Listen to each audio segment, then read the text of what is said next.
من أقصى الجمل اللي سمعتها لست بتبكي بتبكي بحرقة، بتبكي من قلبها وهي بتطلب الطلاق. قالت لي أنا بقيت بغير من البلكونة عشان هي بتشوف الشارع أكتر مني. 18 سنة جواز مش لاقية فيهم ولا لحظة تفتكرها بحنية. الراجل بياخد منها كل حاجة، حب وعطاء وفلوس وذهب، وبيسيب لها وجع القلب بس. بيسيبها فاضية، لا كلمة حلوة ولا ظهر ولا احترام.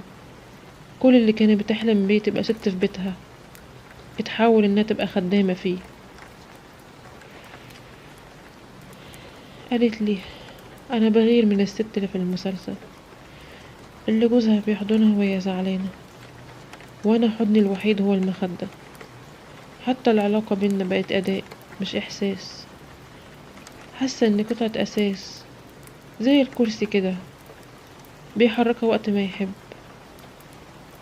وبيسحب منها السلك اول ما يشبع. الست دي متطلقتش عشان خيانة ولا عشان ضرب. هي اتطلقت عشان اتكسرت، وهي لسه واقفة على رجليها. ساعات الكسر اللي محدش بيشوفه هو اللي بيموت الست قبل ما تمشي. وفي النهاية، لو انت بتسمعي دلوقتي قصتي وحسيتي ان القصة دي شبهك، اوعي تسكتي ولا تصدقي اني غلطانة.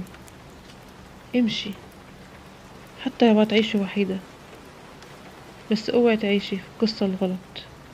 لو عجبتكم القصة ما تنسوش تعملوا لايك وشير للفيديو، وانتظر مني ان شاء الله قصة جديدة.